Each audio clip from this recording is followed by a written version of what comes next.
Assalamualaikum warahmatullahi wabarakatuh. Kali ini kita akan berbicara mengenai games. Beberapa di antara kita mungkin ada yang mengisi waktu luangnya dengan bermain games. Bermain games pada dasarnya sah-sah aja karena kita sebagai manusia tentu ada kebutuhan bermain, terutama anak-anak atau anak muda seperti kita. Namun, ada beberapa hal yang perlu kita perhatikan ketika kita mengisi waktu luangnya dengan bermain games. Di tahun 2012, seorang tokoh yang bernama Young menyatakan bahwa ada kemungkinan besar efek yang dapat berdampak pada diri seseorang ketika bermain games tidak sewajarnya. Ya, ada yang disebut sebagai addiction atau kecanduan games. Menurutnya, orang yang kecanduan games memiliki ciri-ciri khusus. Ciri yang pertama adalah penggunaan waktu yang berlebihan. Coba kita tanya sama diri kita, berapa lama kita menggunakan games dalam satu hari? Adakah di antara kita yang bermain games lebih dari 3 jam sehari?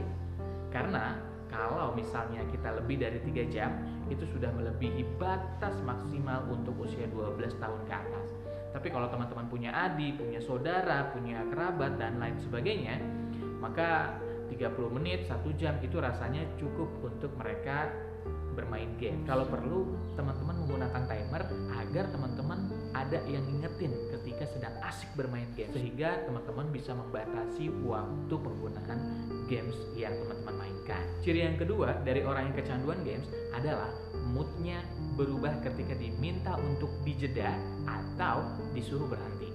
Contoh, Kak Syarif banyak sekali mendapatkan aduan dari beberapa orang tua yang diminta sholat, diminta makan, diminta sekolah atau ngerjain tugas, itu mereka moodnya berubah. Lagi asik nih main games, tiba-tiba disuruh makan misalnya. Syarif, makan sana, ayo udah waktunya makan.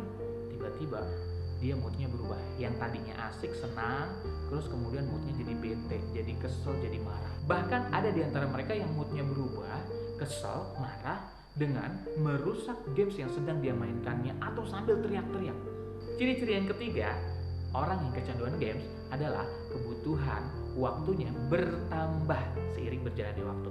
Misalnya di minggu kemarin bermain gamesnya 1 jam, kemudian 2 minggu berikutnya orang tersebut butuh waktu 3 jam. Kalau 1 jam tuh rasanya kurang aja. Nah, tentu ini penambahan waktu 2 jam lebih dari yang sebelumnya. Ini merupakan ciri yang ketiga. Ciri yang keempat adalah ada usaha yang gagal ketika kita mau tobat atau kita mau berhenti dari bermain games. Kak Syarif kasih contoh, misalnya ada orang yang mau berhenti dari bermain games. Dia sadar bahwa bermain games merugikan dirinya dari segi waktu dan lain sebagainya. Setelah seminggu berjalan, alhamdulillah dia nggak bermain games, dia mampu menahannya. Tapi di hari-hari berikutnya ternyata dia sulit menahan dorongan yang kuat untuk kembali lagi ke dunia atau bermain gamesnya itu. Dan ciri yang kelima orang yang kecanduan games adalah adanya perilaku berbohong ketika menggunakan games yang dimainkannya. Misalnya kita sedang asik bermain games di kamar, padahal waktunya waktu belajar. Pada saat orang tua kita melihat kita atau mau mengontrol kita, melihat di kamar, kita sedang memegang handphone. Kemudian karena orang tua kita melihat kita menggunakan handphone, akhirnya orang tua kita bertanya, Syarif, kamu lagi ngapain di sana? Aku lagi belajar, Bun. Nah, ini tentu adalah kebohongan yang digunakan untuk menutupi perilaku bermain games kita. Jadi, kita menutupi perilaku bermain games ini dengan kebohongan atau alasan apapun yang bisa diterima oleh orang lain agar kita bisa menggunakan games itu dengan sepuasnya tanpa batasan. Nah, ini adalah beberapa ciri-ciri orang yang kecanduan games. Pertanyaannya adalah, apakah kita termasuk orang yang kecanduan games? Nah, mumpung bulan Ramadan, bulan yang penuh ampunan ini, mari sama-sama kita gunakan waktu luang kita untuk hal-hal yang bermanfaat dan bernilai ibadah.